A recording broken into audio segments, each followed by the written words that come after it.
자, 우리 시작할게요. Okay, so welcome everyone.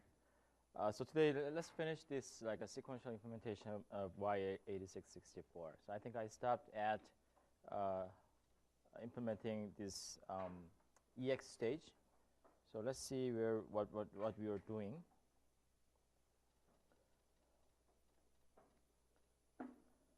So what we was, if you see this picture, we try to implement a sequential version of the processor which execute one instruction at a time, right? So in this processor, at every clock cycle, we load fetch one instruction from memory and execute it during the duration of the cycle. And then in the next cycle, PC gets updated, and then we fetch the new instruction, and we repeat this process forever, right? That's what's happening. And I think we covered the fetch logic, decode logic, and execute logic. I think we stopped somewhere around here. So if you see this execute logic, there's ALU, arithmetic logical unit, and conditional code. There are three bits, which were 0 flag, and sign flag, and overflow flag, right? There are three bit flag register, and this cond logic. So COND is basically is combination logic that computes like one bit signal. It takes the suffix of instruction like a jump, and conditional move actually have suffix, right? Whether it's greater than, equal, less than, all these suffixes are there. And it takes the suffix and the conditional code as input and generate one bit CND signal to show whether this condition is satisfied or not, right? So if it's true, this branch is taken, or in conditional move is executed. Otherwise, branch is not taken, or conditional is not executed, and so on. There are also several control logics in gray box. Set CC is whether this condition code register be updated or not, right? So some instructions actually update this conditional logic as a byproduct of execution, like as a side effect of execution. Other instructions don't. So it actually shows generates one bit signal whether this CC flag must be updated for this instruction or not. ALU A select input A to ALU, ALU B select input B to ALU, because there are several choices for each case. And ALU fun is what function should ALU compute. So ALU can execute 4 different functions, and add, sub, XOR, AND, right? So it actually has to be configured correctly to execute the right function. So here, if you take a look at ALU A input, if you see basically we enumerate all these instructions that actually use ALU, and we actually basically categorize them, right? We actually basically classify them. Some instruction takes this ALU value A, take value A as input, and other instructions take a value C, or constant value +8 or -8 as input, right? So it will be if you actually make this logic, it's nothing but a big mux, like a multiplexer, right? So you actually have 4 different choices, and depending on what's the instruction, we actually select one of the 4 in this case, right? So if you actually write this operation in HCL, the int ALUA is the control signal to select one of these 4 inputs to the ALUA. And if instruction is either RR move or in OPQ, then we actually take val A, feed val A to the input to the ALU, right? And if it's one of these 3, like IR move, or RM move, or MR move, then we actually have to take this val C as input. We have to choose val C to the input, input to the ALUA. And if it's a call or push, it will be -8. And it's return or pop, then it will be +8. And the other instructions don't need ALU, so it's don't care, right, for the other instructions. What about ALU func? So ALU func is by selecting what operation we need to do. So if the instruction is OPQ, then we actually have to do one of the 4 operations depending on the functional code, right? So functional code is if you remember, OPQ. There are 4 variations: add, sub, or AND, or XOR, right? So if depending on the second like nibble, because we actually have in first 8 byte, the first one was the opcode, no, the I code, and second one is ifunc, right? So second one actually determines what, which operation we need to perform with ALU. So if I code is OPQ, then we, the ALU is selected by the value of ifunc, the second like a 4-bit.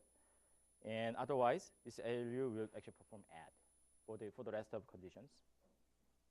Okay. What about memory logic? So let's take a look how we can implement this memory.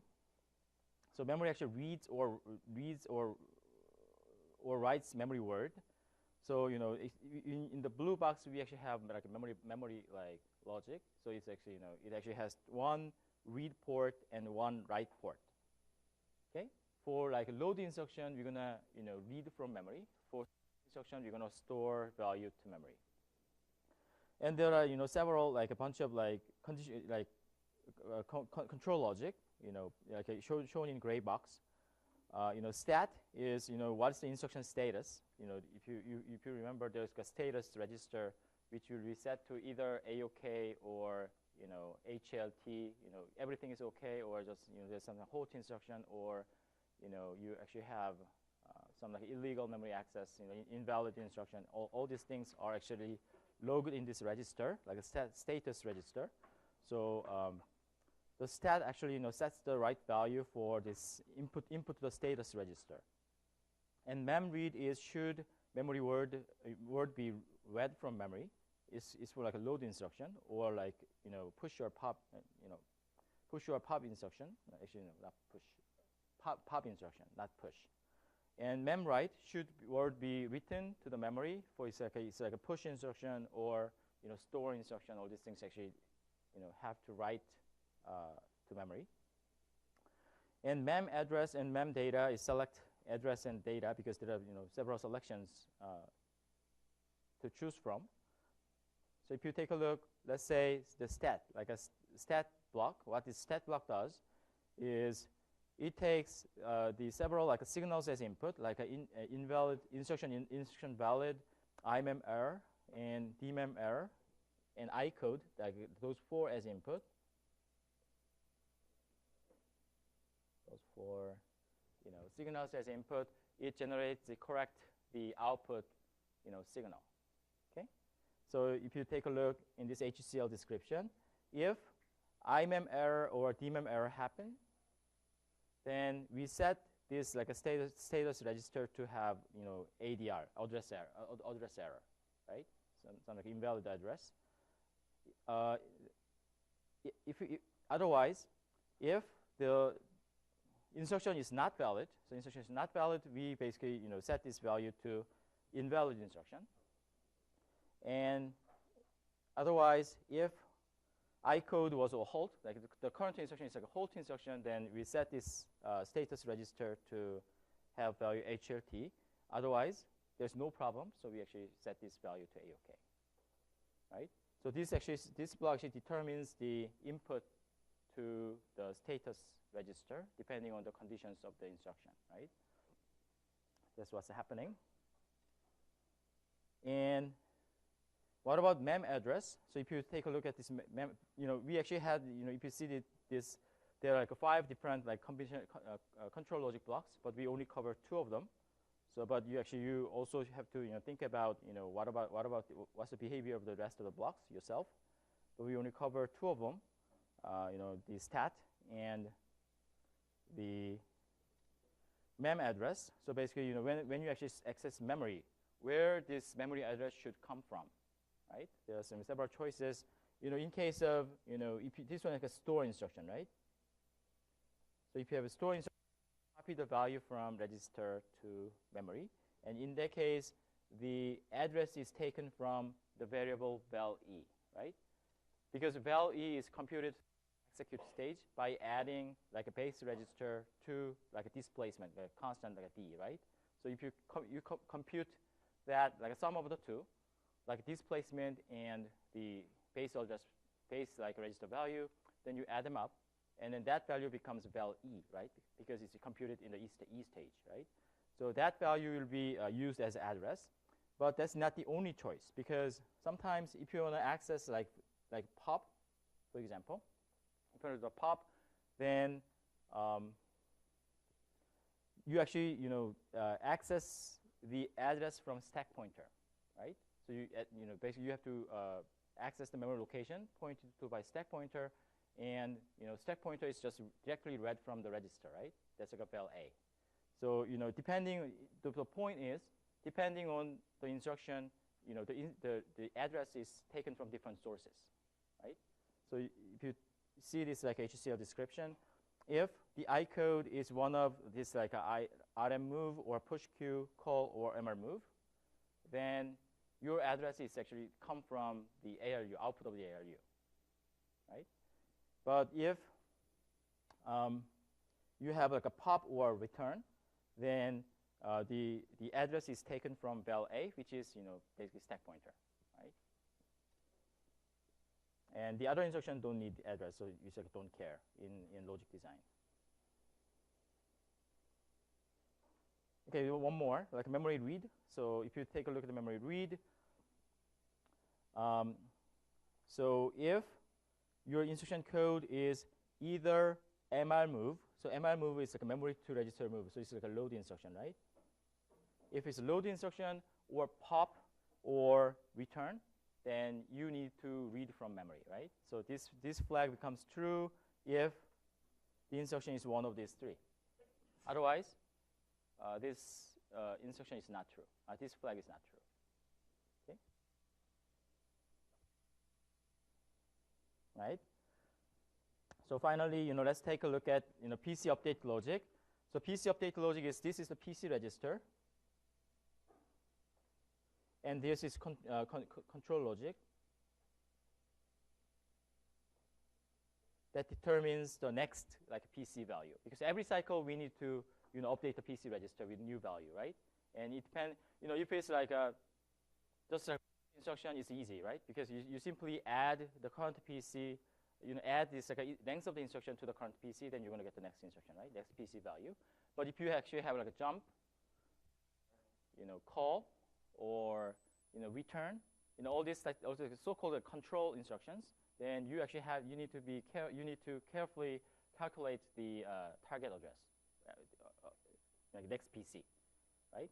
So there are like several choices of next PC, and again, we can actually enumerate all the possible cases that actually update the PC. So if you take a look, here, PC value is coming from either val P or val C or val M, depending on the condition.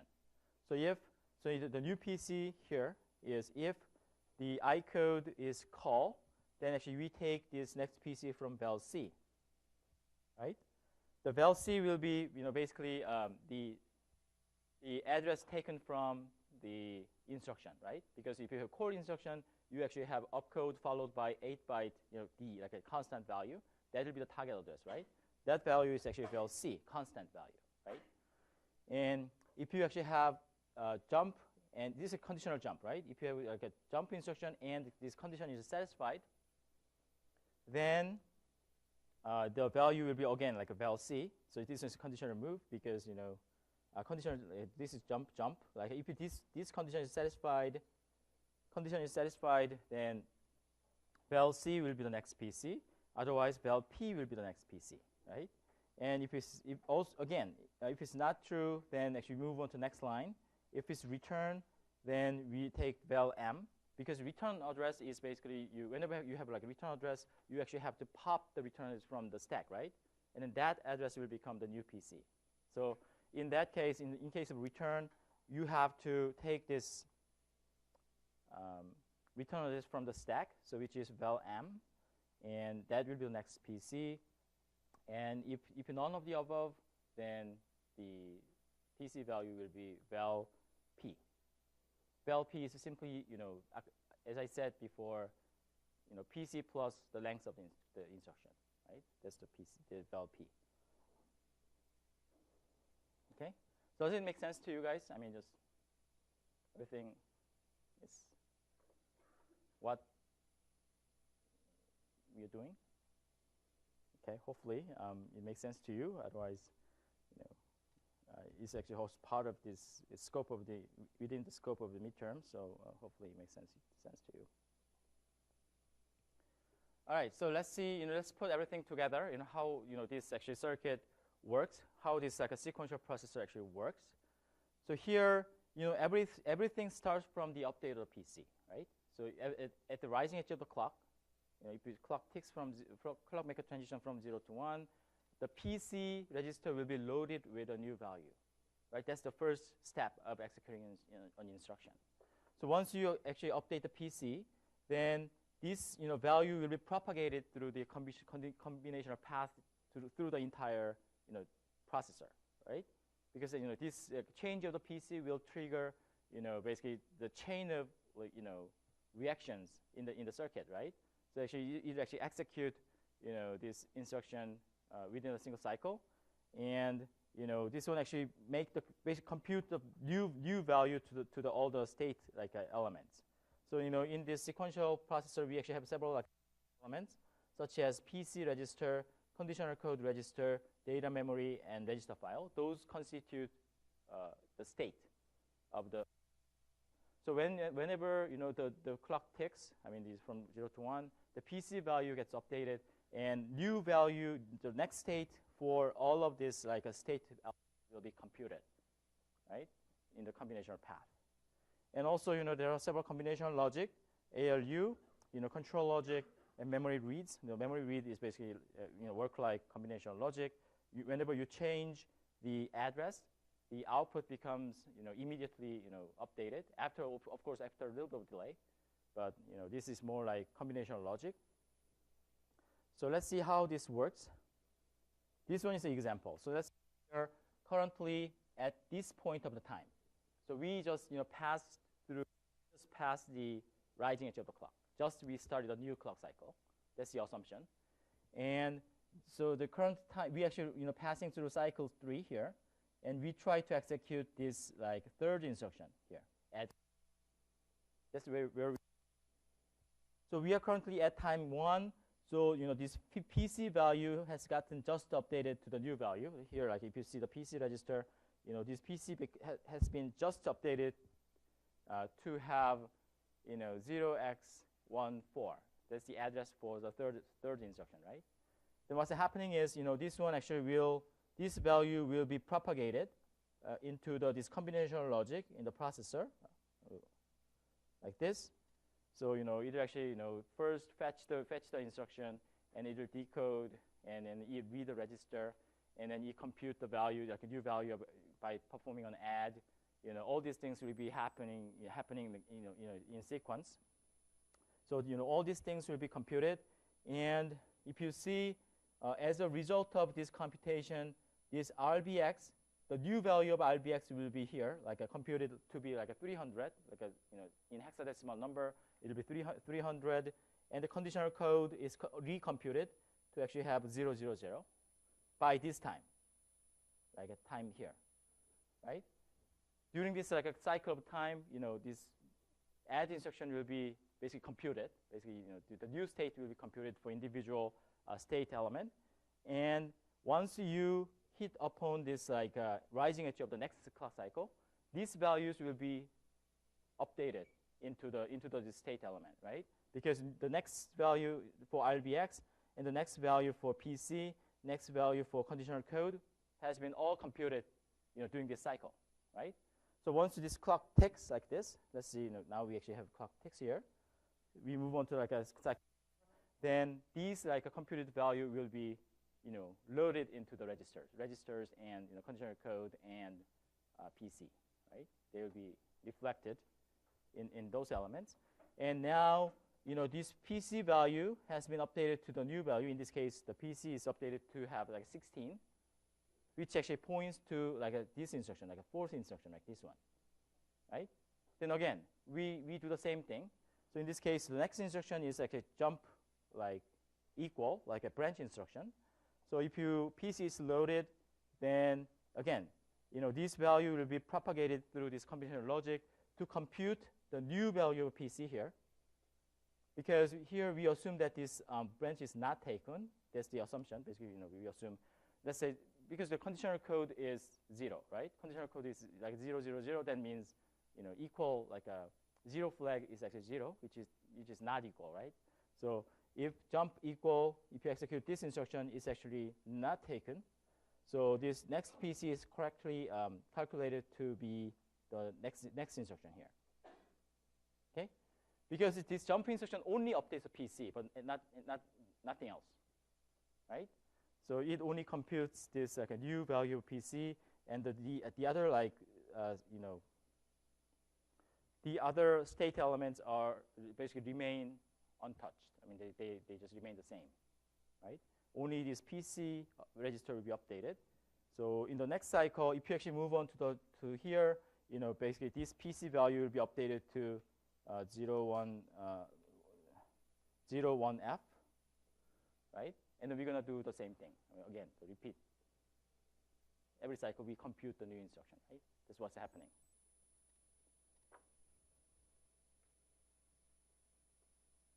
Okay, so I think this concludes this sequential implementation of y8664.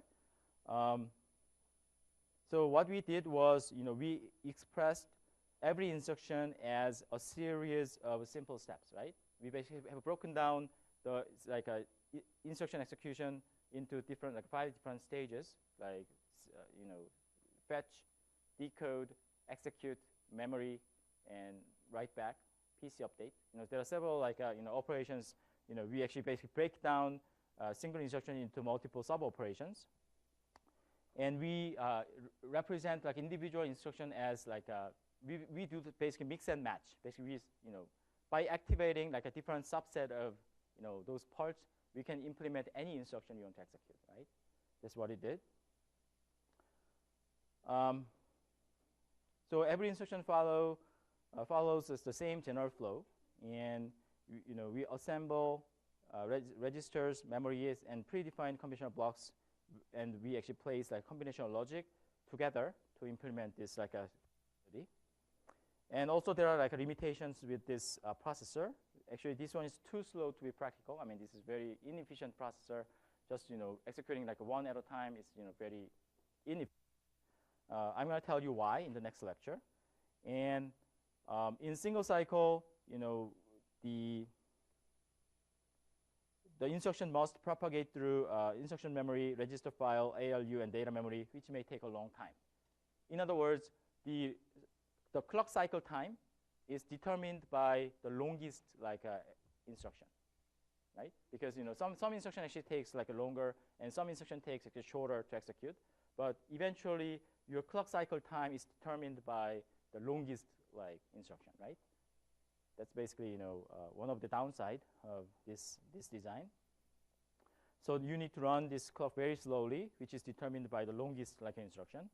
And hardware units are only active for fraction of clock cycle. That's kind of, I mean, the other side of the coin, right? Because if you actually have determined by the worst case, instruction, then the other common case instruction actually mostly sits idle, even after they actually finish their execution, right? So there's a lot of waste in this case. So we can actually overcome this problem by using pipelining, which I'm going to introduce in the next lecture. Okay, questions? 혹시 뭐 질문?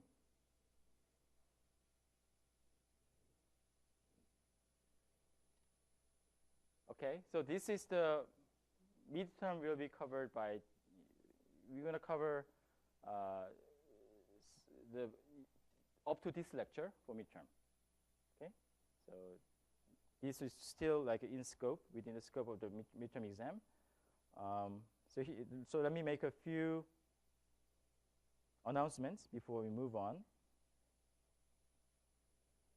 So midterm exam is next Tuesday, so it's 5 days from now. So it'll be happening at our regular class time. Plus maybe it takes a little bit longer. We're going to have a 90-minute exam on Tuesday. The classroom is here. It's the same one. Our regular classroom, like this room, and the scope is up to this lecture. In the textbook, chapter like up to like a 4.3, and closed book, closed note exam. But we're gonna provide you with like a couple of like cheat sheet, like assembly x86 64 assembly cheat sheet, and YE86 664 instruction format cheat sheet. So if you actually take a look at the sample exam, you're gonna see you'll be able to find those like sheet we provide you. So you don't really have to memorize those things, because we actually provide this lookup cheat sheet for you, so you don't have to memorize those things. But it's basically closed book and closed note exam. And sample midterm has been posted, and we urge you to study this material carefully before you come to the exam, because the style-wise, of course, we're going to have like different questions, but style-wise, they will be similar. So you have to understand what we are asking, how we asking, all these things. So we strongly recommend you actually study the material. And also, homework 3 has been posted. This is still in progress. It's due on November 21st, which you think is maybe a long time, but actually it's not that long, because it's actually very long homework. So please start early. Actually there are 2 deadlines, right? For homework, the part 1, the due date will be 15th, November 15th, right? Almost like right after, like 1 week from the midterm. So you better start right after this midterm is over, and the part 2 will be due on November 21st. Okay.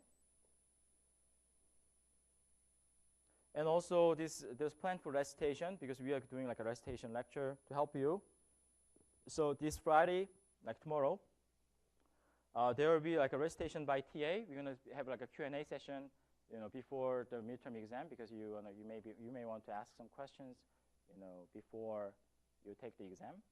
So it'll be recitation by TA, but like next several like weeks, we're gonna exploit those like recitation slots for makeup lecture, because we are a bit behind for our progress, because due to the like a long holiday in October, like a Chuseok holiday. Okay, so we're gonna have like a makeup lecture 1 by myself on 10th and 24th, and there will be no recitation lecture on 17th, because it's like a busy day for our lab. So we're gonna have no recitation, but on 10th and 24th, I'm gonna explain those slots, exploit those slots to give like a makeup lectures. Okay, so that is the plan. So you actually have to, if you can't make it, you actually have to watch the video yourself, because I'm going to cover this course material. I mean, it's like a regular lecture. So I'm gonna do like a couple of like makeup lectures on Fridays, 10th and 24th. We're gonna post it. Of course, we're gonna post it on ETL, like this video lecture, and we are not gonna check the attendance for these makeup lectures, because some of you, I don't know, there are some conflicts for some of you guys. So the attendance is not required. It's kind of but recommended. You are always welcome to come. And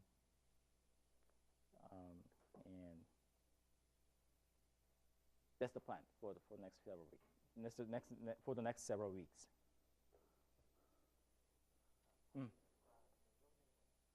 병행된 건 아니에요. 네. 원래 그 파트 1하고 2가 있는데, 파트 1은 원래 15일이었고 14일이었고 파트 2는 20일. 네, 원래 그래요.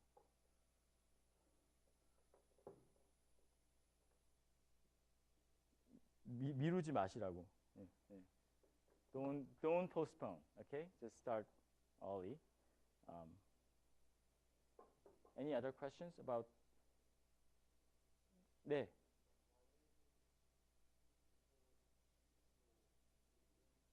저희 저기에 있어요. 그 샘플 밀턴 맨 마지막 장 2장에 있어요. 샘플 밀턴 거기 보시면 맨 마지막 두 장 똑같이 작년이랑 똑같이 줄 거예요. 예. We're going to provide the same cheat sheet as in the sample midterm exam. So there are 2 pages, last 2 pages are basically cheat sheets, like a y86 64 cheat sheet and x86 64 cheat sheet. So those 2 pages will be provided, you know, the same one will be provided this year. So you can assume you will get those 2 pages for the exam.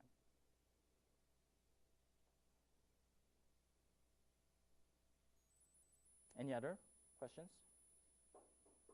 So this, like tomorrow, like a Friday, the TAs will do some exercise. They actually solve this problem, midterm problem for you. I mean, because I know last week, you know, one of the TA actually solved the problem for you guys, but there are some like remaining questions he didn't solve for you. So he's gonna actually do problem solving for you, with you guys tomorrow. So if you want, please come.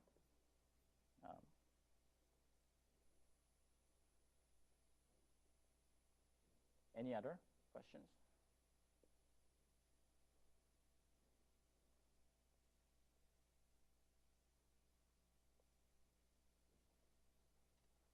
No. Okay, so let's move on then. So up to this point, we're going to cover in the midterm. So from the next lecture is not covered in the midterm. So, but of course, you will cover in the final, but it's not in the scope of the midterm.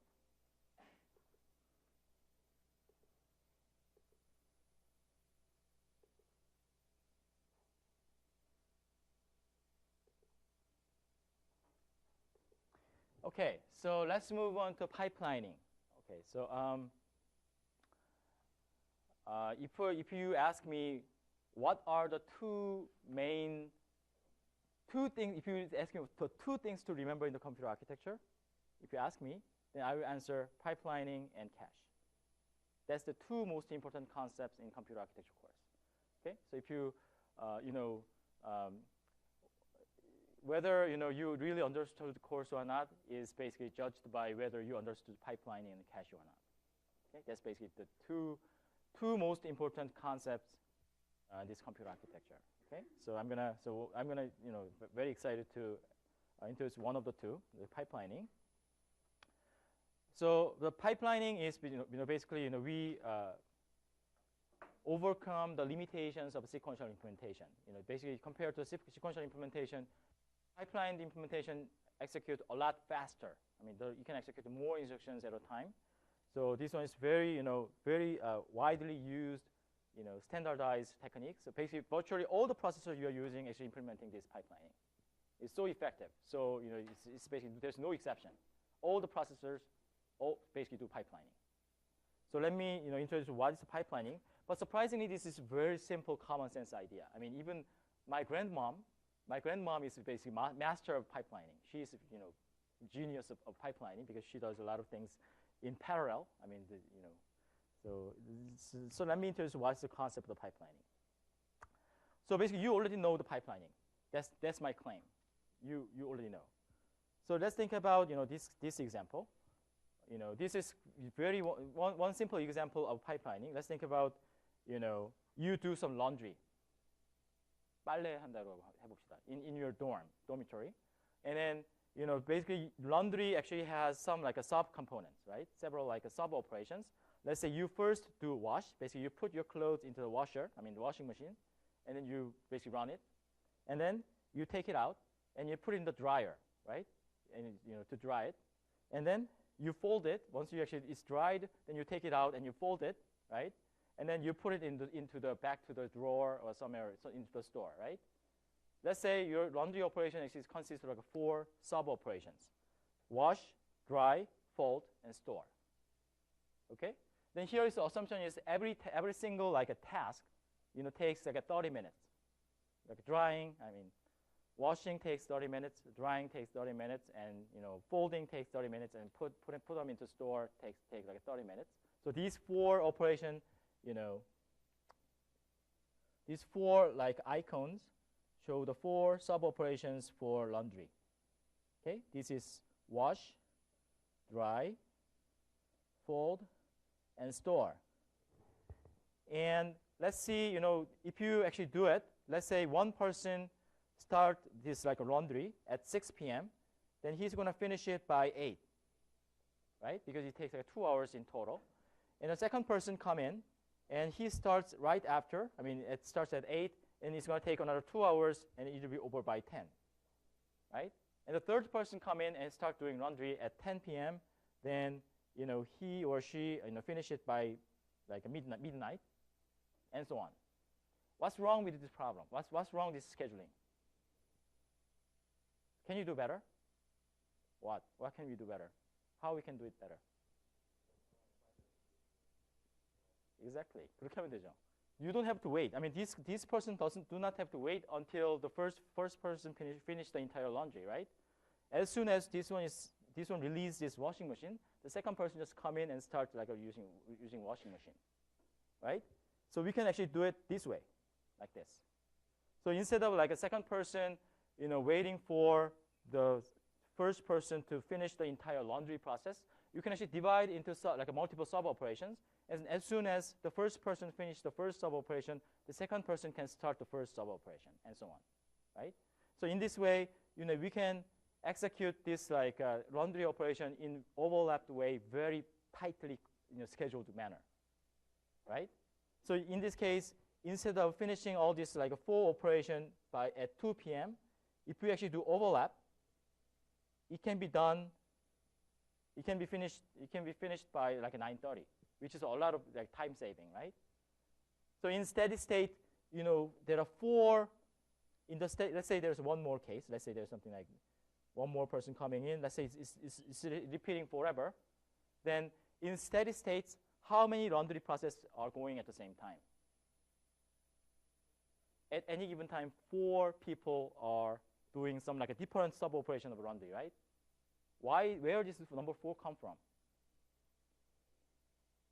Because we divide the entire laundry process into 4 stages, like 4 steps, right? That's the reason why 4 people actually overlap to each other. If you actually divide into like 5 stages, then, you know, 5 people will overlap with each other and so on, right?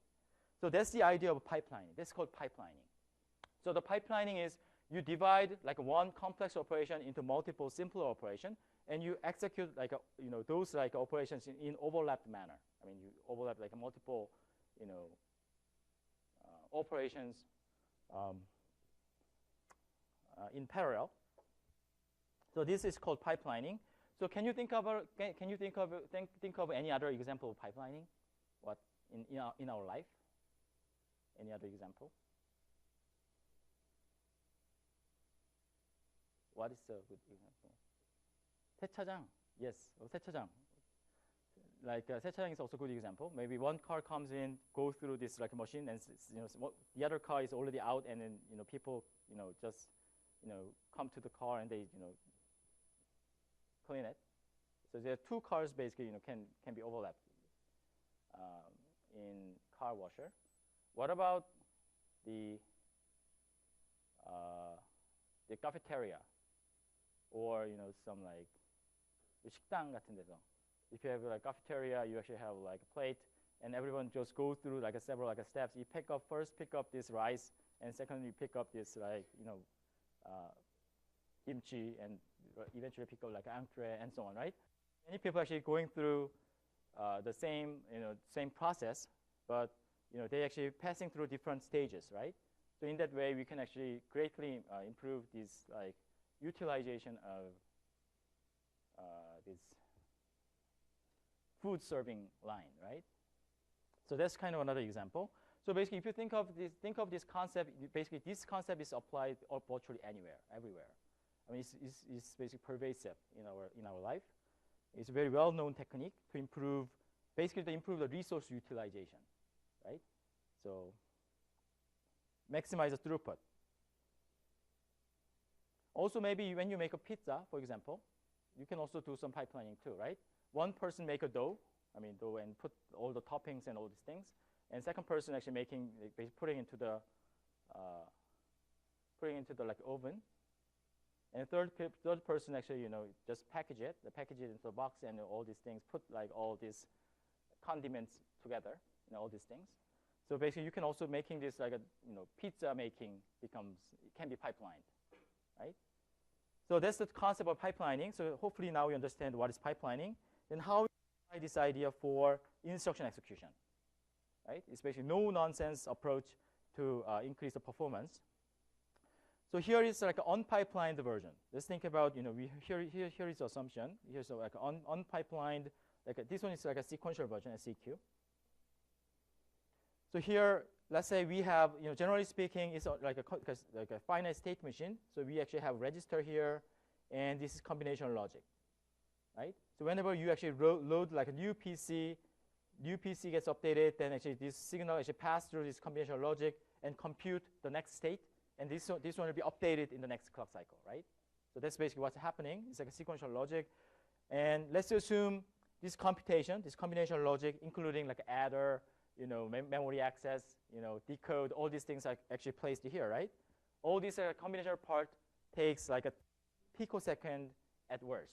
In the worst case, it takes like 300 up to like 300 picosecond, and we also assume that this additional 20 picosecond is consumed to save the result in the register, right?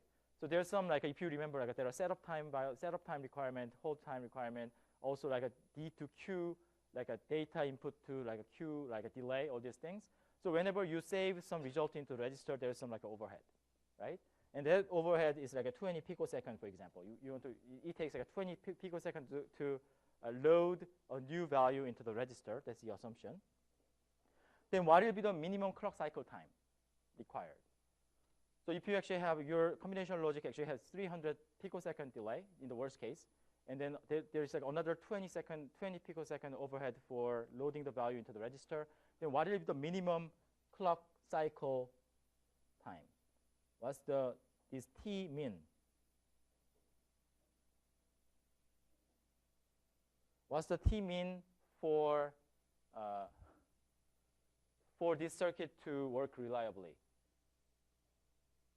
Minimum clock cycle time is 320, right? Because this clock cycle time must be long enough for this combinational logic to finish computing and then update the value to the register. Okay, so that's like a 300. The sum of these two, 320 picosecond, is the minimum clock cycle time required for this circuit to work correctly.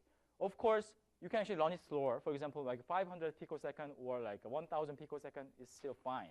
But at least this like a clock period must be at least like a 300 picosecond or more for this circuit to work correctly.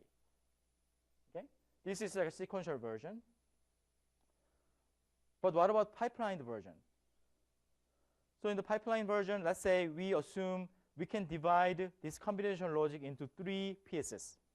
So now we actually draw a line here, like 3 pieces. So we divide the entire like a processor operation, executing like one instruction into multiple stages, like a decode, execute, memory, write back, all these things, right? You can break down into multiple stages. And let's say in this like a hypothetical example, we assume we can divide this combinational logic into 3 pieces, like A, B, and C. So we divide this combinational logic into 3 blocks of 100 picosecond each. So now individual like a block takes like 100 picosecond instead of 300. And we can actually begin new operation as soon as the previous one passes through stage A. It's like a pipelining, right? So now each instruction takes like 3 steps, like A, B, and C. And as soon as the first instruction passed through step A, now the second instruction actually can enter into the pipeline to execute like a step A, right? That's a pipelining. So we can begin a new operation as soon as the previous one passed through stage A. So in other words, we can actually begin new operation. In this case, operation, the instruction execution, We can begin a new instruction every 120 picosecond. Okay? But like the one downside is the overall latency increases a little bit because if you actually have, in this case, here is the delay. The latency is like a 320 picosecond. So latency is basically how long it's going to take from beginning of the instruction to the end of the instruction, right? It's like a 320 picosecond.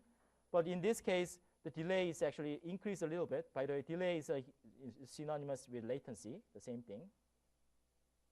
So in this case, the delay is like a 360 picosecond because now we actually have the overhead of these like additional registers, right? Because we actually have to place some registers between the two. So delay increase a little bit, but throughput becomes a lot higher. Because in this case, if you think about this case, the throughput, how many instructions we can execute during a single second is because we can execute 320 one instruction at every 320 picosecond for one instruction. So if you actually take the inverse of this number, 1 over 320,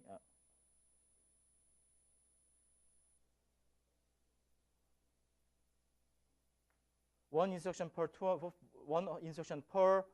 320 picosecond means 3.12 giga instruction per second, right? So it will be, if you calculate it, if you can execute one instruction at every 320 picosecond, that means you can execute 3.12 times 10 to the power of 9 instruction per second, right? So that's basically, the throughput.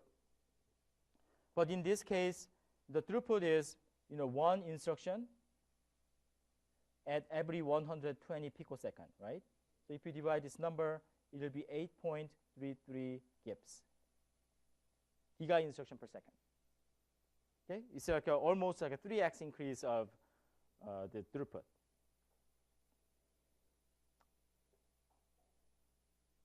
So this is another way to see this pipelining. So in the previous version, unpipelined, this was like a sequential version. In sequential version, every instruction basically, there's no overlap between instructions, right? So basically, the second instruction begins only after the first instruction actually is over.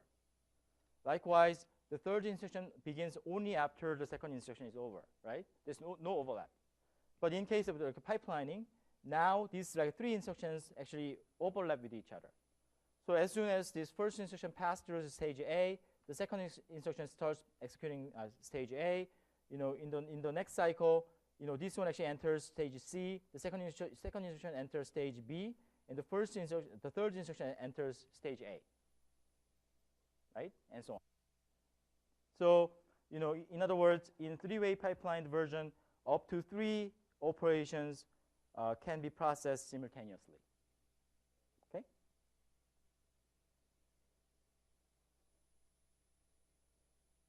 So here is a timing diagram for like 3-way pipelined version. Every stage actually takes 120 picosecond because we divide the combinational logic into 3 stages. Each takes like 100 picosecond plus 20 picosecond for like overhead of register, like a loading register. So here, this one will work like this. So let's say at point 239, which is right before the clock rising edge of the next clock cycle. Let's say this one actually ticks at 240, right? So this is right before the rising edge of this clock signal, right? Then currently, this instruction operation 1 actually passed through conventional logic B, and operation 2 passed through conventional logic A, right? So by this point of time, all this computation for this stage must have been over, right? So now, this one, in other words, this operation 1 has just finished the computing like this new value for the register, and this OP2 has just finished the computing the next value for this like a register value and so on, right? So if you actually pass through this clock signal in 431, then this computed value will be loaded into the register, and this computed value will be loaded into register like this, right? And then this like a third instruction will enter into this like conventional logic A, and second one will be enter into conventional logic B, and third one will enter into conventional logic C like this, right? So if as time goes on, this value will be propagated through this combinational logic in the individual stages. And at this point, in 359, again, this new value for this register has been computed. The new value for this register has been computed, and new value for this register has been computed like this, and and so on. That's how this pipeline works. Okay.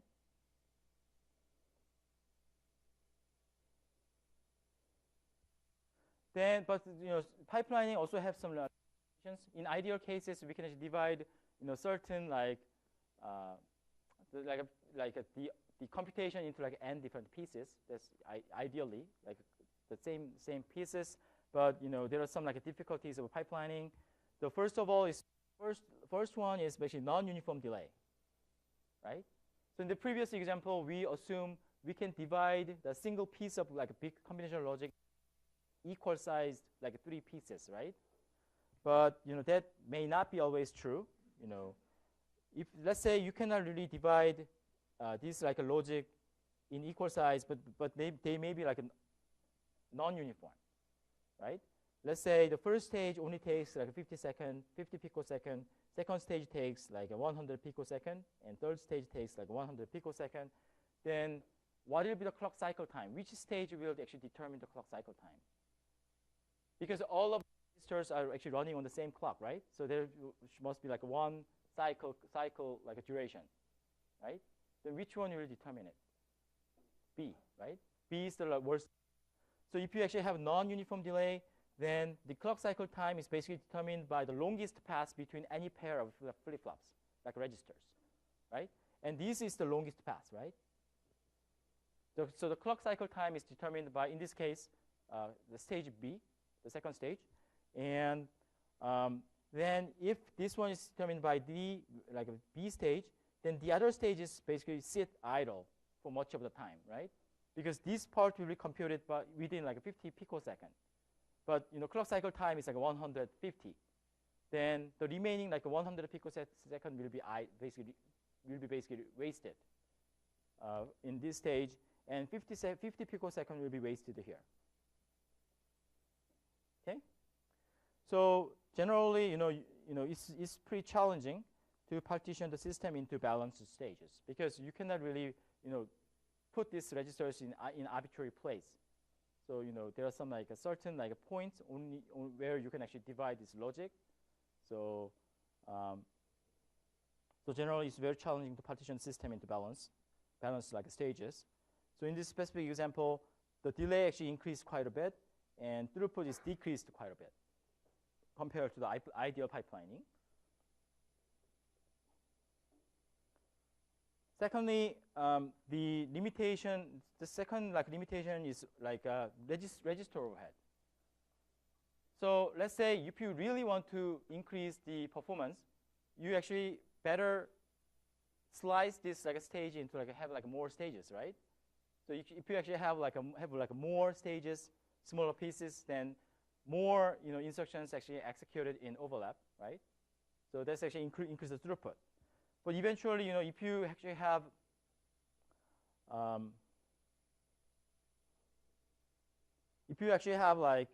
two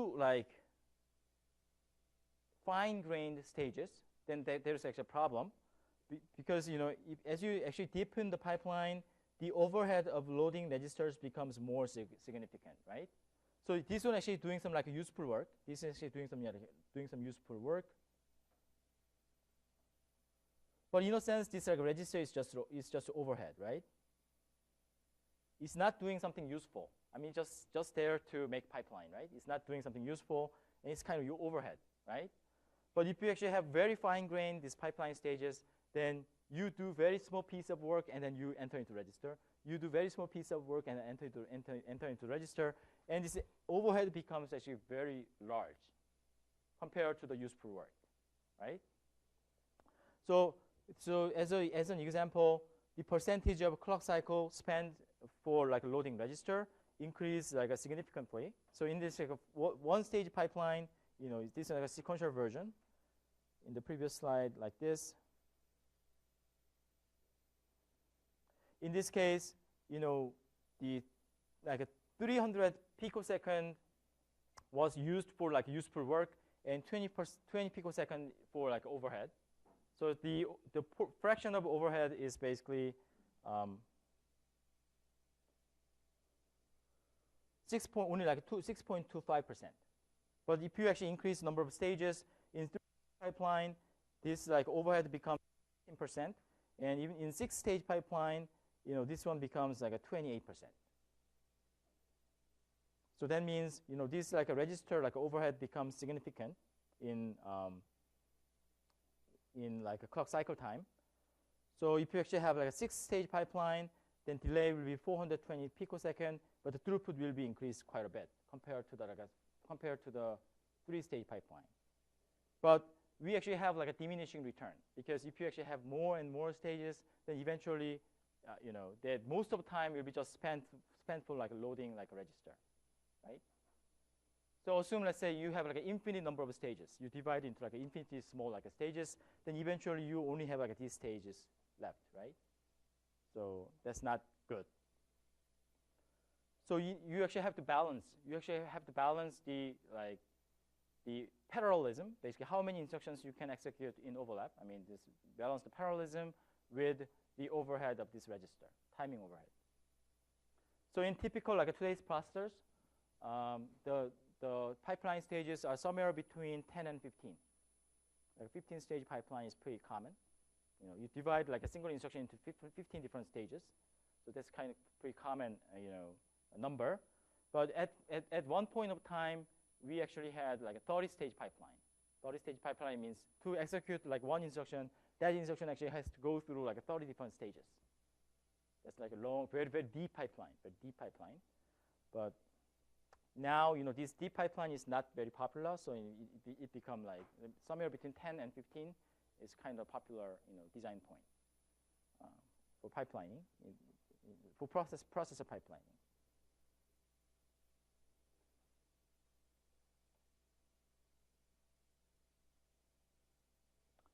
Okay, so let's take a look more, you know, details of this pipeline instruction execution.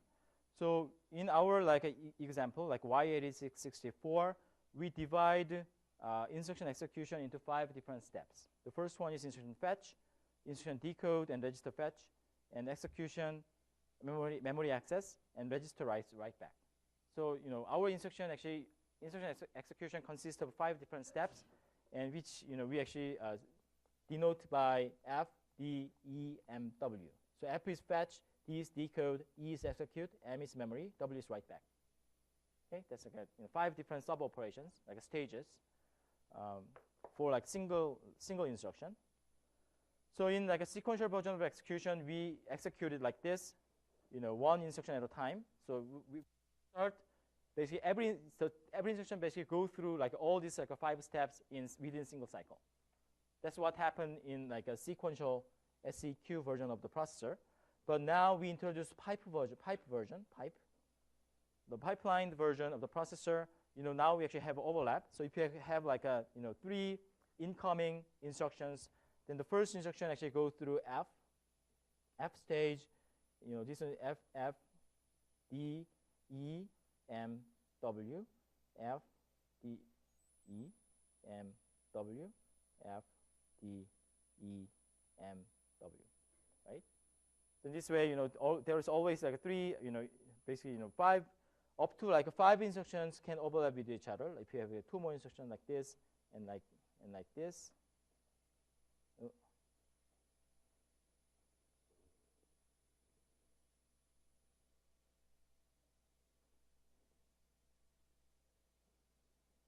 Then we actually have like 5 instructions actually overlap with each other like this, right?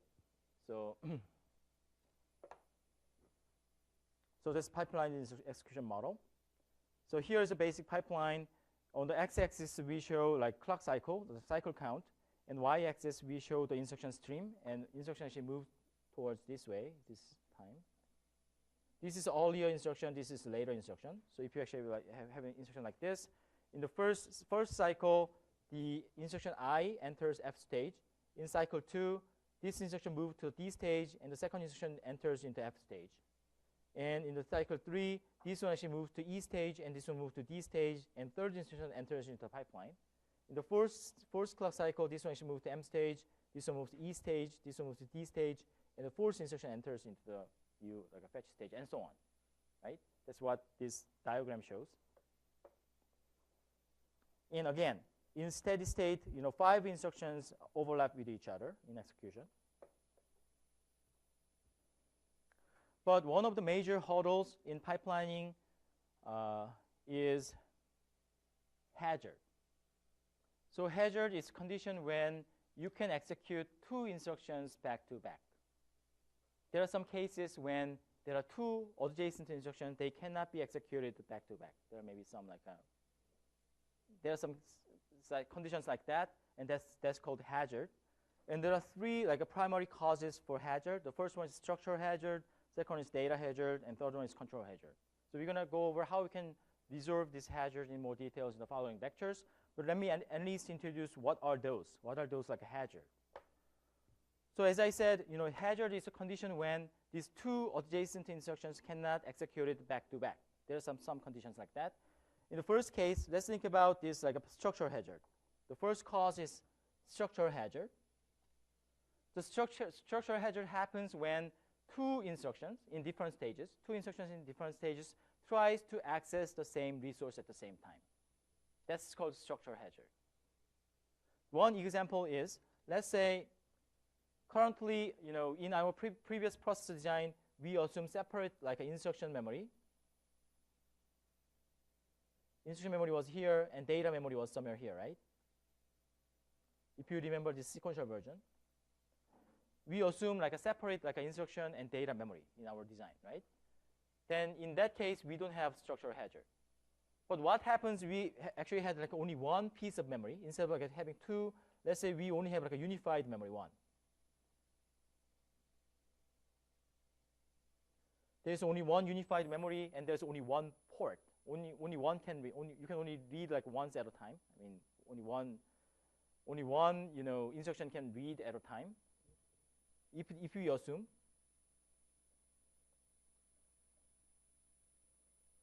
like a unified memory having both data and instruction, then what is the problem here? So let's say we actually have load instruction. So load instruction is, let's say, memory to register move. Memory to register move is the load instruction. And if you actually have a load instruction, what is the problem with this unified memory? Let's say this is like a load, like a MR move. Okay, what is the problem here? What is the problem with in this cycle?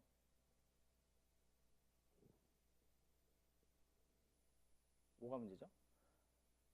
만약에 우리가 메모리가 데이터 메모리랑 그 인스트럭션 메모리가 따로따로 존재하는 게 아니라 그냥 하나의 메모리밖에 없다라고 하고, 그게 그냥 메모리하고 이제 그 데이터하고 인스트럭션이 공유하는 그냥 하나의 메모리밖에 없다라고 하면은, 그다음에 포트가 하나밖에 없다라고 하면 어떤 문제가 있겠어요? 여기서 이 사이클에 at this cycle, what is the problem?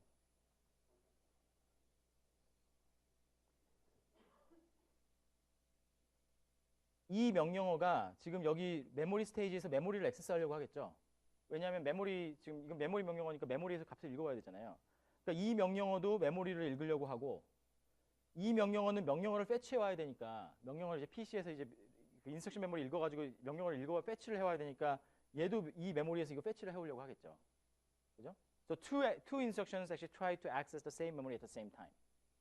That's structural hazard, example of structural hazard. Because this is like a shared resource among all instructions in the pipeline, and these 2 instructions try to access this, the same resource at the same time.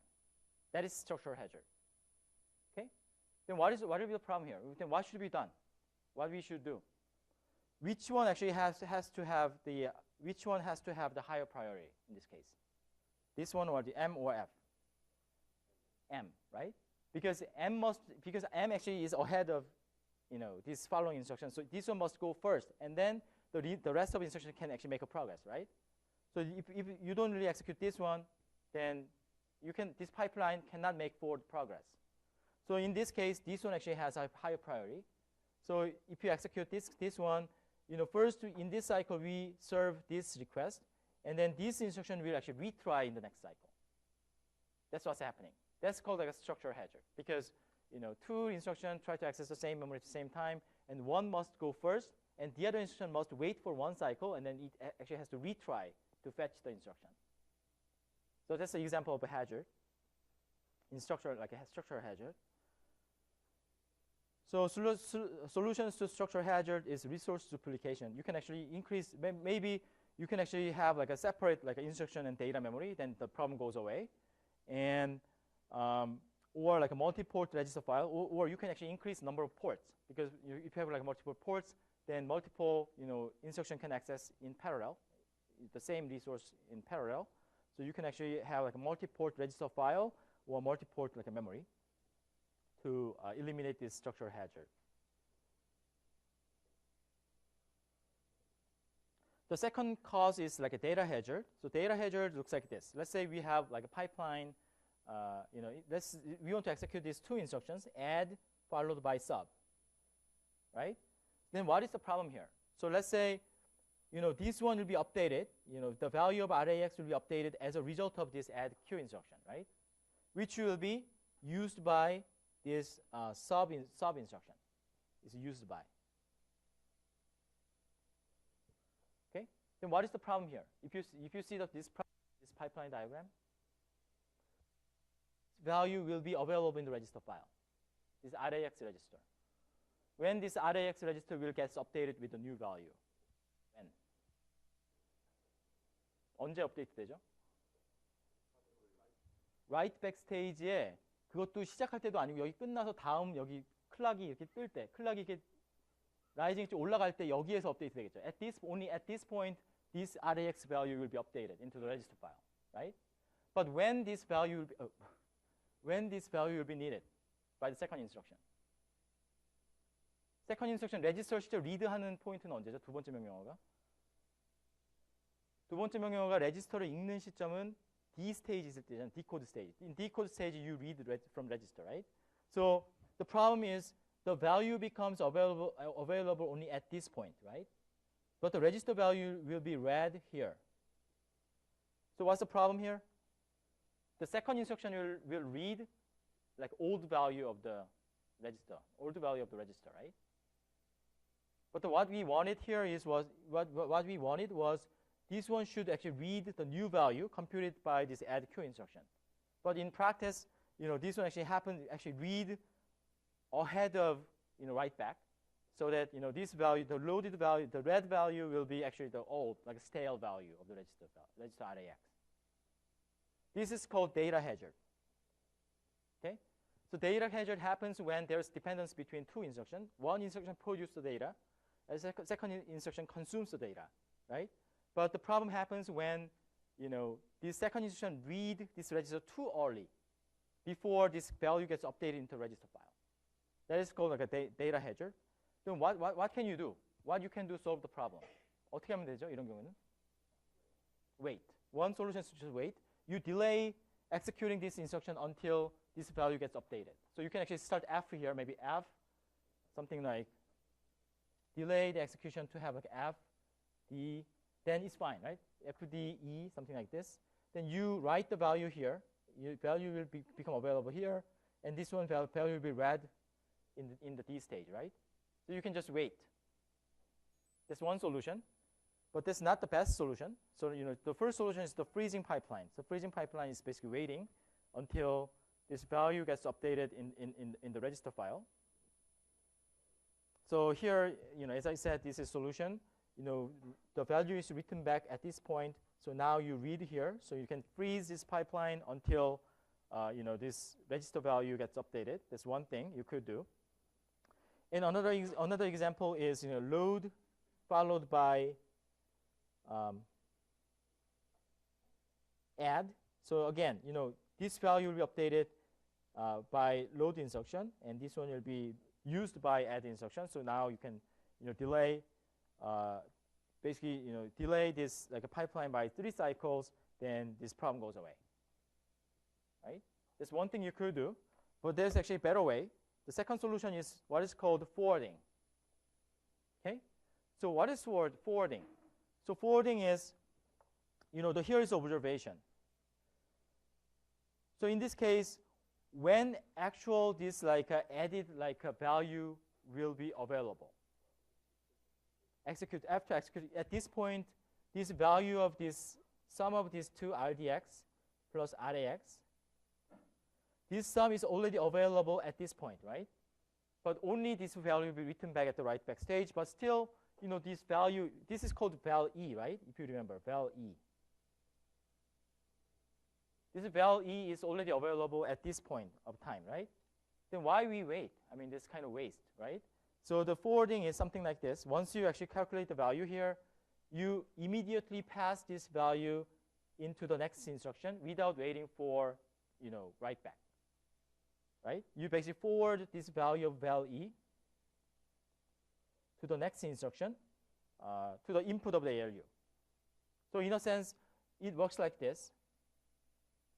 You actually have ALU here, and you compute the value of val E here, and this one will be fed back to the one of these like input in the next cycle. So this one is called forwarding because now you actually pass the value. I'm going to explain why how we can implement this in more details in like later lectures. But at least conceptually, you can simply pass this value into the next instruction at the right time to the right point. So this is basically forwarding. So in this case, if you actually implement the forwarding, then you don't really have to wait. I mean, there's no like stall. There's no stall. But still, in like a load instruction followed by add instruction, still there's like a 1 cycle stall. Why? If you execute this load instruction, this is load, right? When the value becomes available. Let me give you a multiple choice because you guys master multiple choice questions. Choice 1, choice 2, choice 3, choice 4, choice 5. When this like loaded value will become available? 1, 2, 3, 4, 5. At what point of time? 로드 명령을 실행하면 실제로 로드에서 읽은 값이 언제 값이 available 하게 되죠? 응? 뭐라고? 4분의 5 답이 있죠. 네. Because this one actually reads the value from memory, right? So that's the reason why the actual like loaded value will become available at the end of M stage, right? So this one will be where this value will become available. But if in order to execute this add instruction, this value must be ready at the beginning of execute stage, right? But if you actually had the original like a pipeline diagram, so in order for this value, this value into the beginning of the E stage, like where you compute the value, you still have to wait for 1 cycle, because if there's no stall, you actually pass this value to M stage, right? But it's too late already. But your value must be, ready by the beginning of the E stage in the next instruction. So this is called like a load use hazard, special case. Load use hazard. It's a special case of data hazard. If you have like load use hazard, then you actually still have to like 1 cycle stall in the pipeline. Okay, so I think time is up. So I'm going to explain this control hazard next time and then move on to, actually next time we're going to have the midterm exam, right? So there'll be midterm exam and then continue on Thursday.